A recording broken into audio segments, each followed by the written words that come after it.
right, in Romans 4:13, moving forward, for the promise that he should be the heir of the world was not to Abraham nor to his seed through the law, but through the righteousness of faith. For if they which are of the law be heirs, faith is made void, and the promise made of none effect. Because the law worketh wrath, for where no law is, there is no transgression. Therefore it is of faith, that it might be by grace, to the end the promise might be sure to all seed, not to that only which is of the law, but to that also which is of the faith of Abraham, who is the father of us all. As it is written, I have made thee a father of many nations, before him who he believed, even God, who quickeneth the dead, and calleth those things which be not as though they were.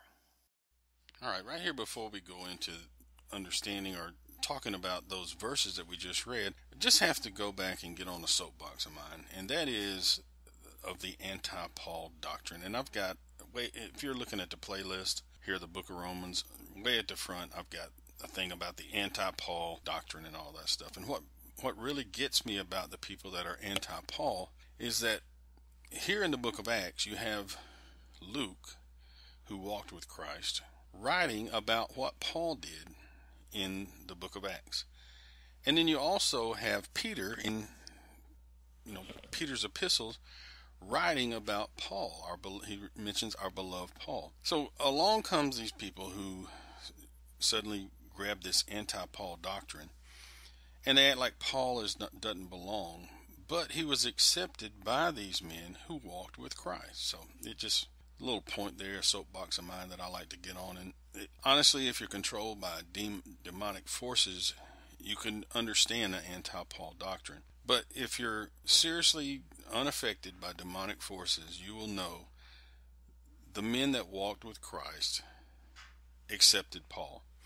And Jesus Christ taught Paul by revelation. For some reason, I thought about this verse in Acts.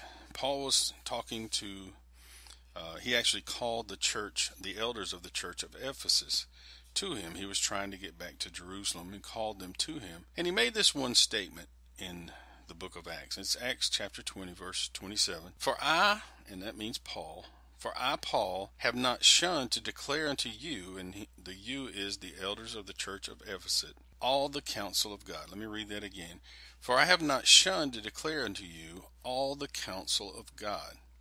Now here you have Paul saying all the counsel of God. I have declared unto you all the counsel of God. Now, when Paul went into a location, it wasn't like he covered a little bitty tidbit of a portion of the counsel of God, and then he wrote the book of Romans, just to the Romans, or he wrote the book of Galatians necessarily just to the Galatians, because he forgot to cover a portion of the counsel of God initially to the Galatians.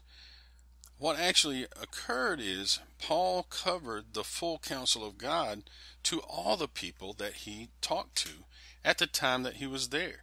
When he built a church, he was a master builder. When he built it, when he laid the foundation and built it, he included all the counsel of God. In saying that, I want to go to the next verse that I want to talk about here that we just read, and I want to look at someone who includes all the counsel of God and makes a particular statement.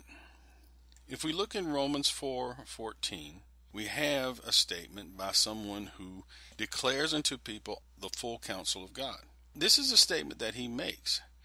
For if they which are of the law be heirs, faith is made void, and the promise made of none effect.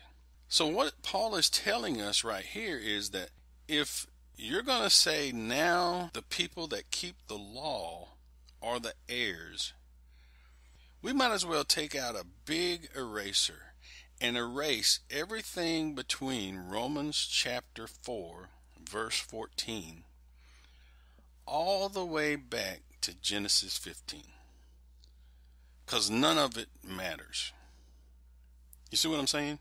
In Genesis 15, God accounted, Abraham believed God, and he accounted it to him for righteousness. He accounted righteousness to a man who believed. Paul is telling us right here, once again, who considers the full counsel. We're not talking about a man who woke up yesterday and fell off the truck last night and now he's standing here on the side of the street corner. We're talking about a man who knows the scriptures, who even carried the scriptures with him, and who, there's a record of him saying, bring the scrolls to me, or bring parchments or something like that to me.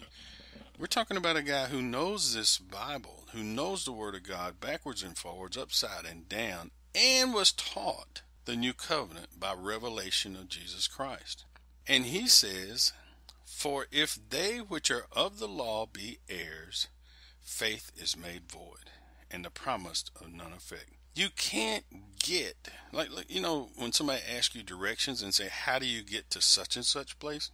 You can't get to this place where Paul is talking about without looking at the whole direction of the whole full counsel of God, as mentioned there, as we just talked about in Acts. So you got these people that will come to you, and they're going to say these things, man. They're going to say, you got to do, you got to do, you got to do. And I'm going to tell you that, yes, it's like you got to do the law, huh? Yeah, okay, yeah, right. But they stretch the law. They make it bigger than God made it. They even make it to where you got to turn left on Elm Street and turn right on St. Peter's Street to do. And I'm saying that if following the directions, following those things that man created, or the law, if you were to be an heir by that, then we might as well erase the Bible, the full counsel of God.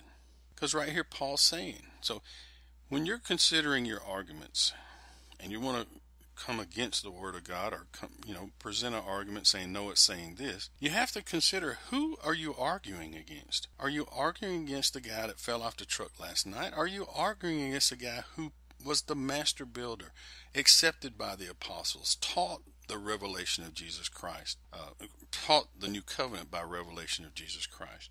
Who are you coming against? I mean, people kid themselves when they play that game.